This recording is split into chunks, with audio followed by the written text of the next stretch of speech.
उम्मीदों की लहर के बीच वित्त मंत्री निर्मला सीतारमण ने वर्ष 2022 का आम बजट पेश किया। बजट को लेकर उद्योग जगत उम्मीदों की आस लगाए बैठा था। वित्त मंत्री द्वारा पेश किया बजट उद्योग जगत के लिए कितना फायदेमंद रहा, आइए जानते हैं उद्योग जगत के एक्सपर्ट से। सर, हम लोग जो सोच के बैठे थे उसमें से शायद सरकार को कोई भी पॉइंट हमारा इतना वजनदार नहीं लगा कि जिसके ऊपर सरकार कुछ विचार करती।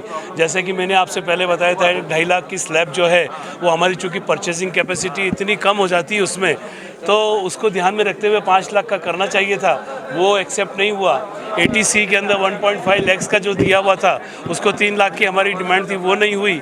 फिर उसके बाद जो पार्टनरशिप फर्म है या LLP के लिए जो कॉरपोरेट पे पिछली बार 22% टैक्स किया गया था, इस और कॉरपोरेट पे 30% पार्टनरशिप पे 30% टैक्सेस है, उसको लेके था कि कहीं 25% पे उसको लेके आएंगे, पर उसके ऊपर भी सरकार ने शायद इतना ध्यान नहीं दे पाए।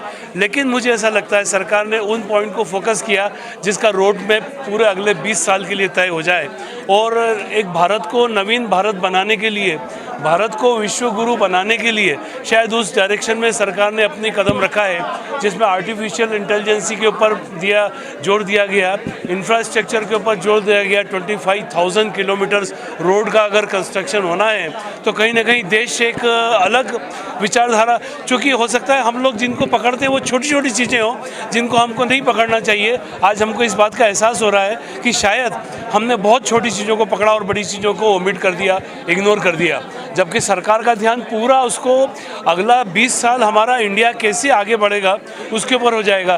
तो ऐसा लगता है कि अगले साल आने वाले बजट में और कई सारी चीज़ें ऐसी जो आप उम्मीद करोगे नहीं मिलेगी, लेकिन वो वाली चीज़ें मिलेगी जिससे हिंदुस्तान आगे विश्व गुरु बने, हिंदुस्तान पूरे विश्व के अंदर नंबर 1 पायदान पे आगे खड़ा हो।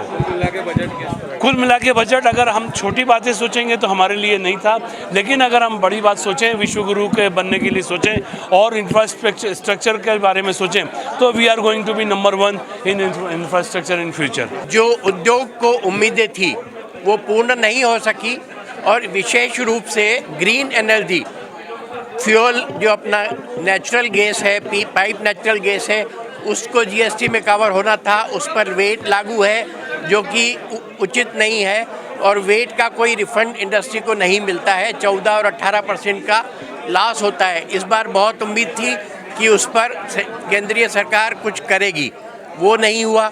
उसके अलावा जो अभी इन्होंने निर्मला सीतारमण जी ने अनाउंस किया है कि stamp duty all over India की जाएगी, वो एक अच्छा कदम है। मध्य प्रदेश में स्टैंप ड्यूटी बहुत अधिक है, वेस्ट बंगाल और कुछ अन्य प्रांतों में काफ़ी कम है, तो ये इसका युक्तिकरण तर्क संगत है और मुझे अच्छा लगता है, बहुत होना चाहिए। बाकी जो भी इंडस्ट्री के लिए था वो उतना कहीं बेनिफिशियल नहीं हुआ।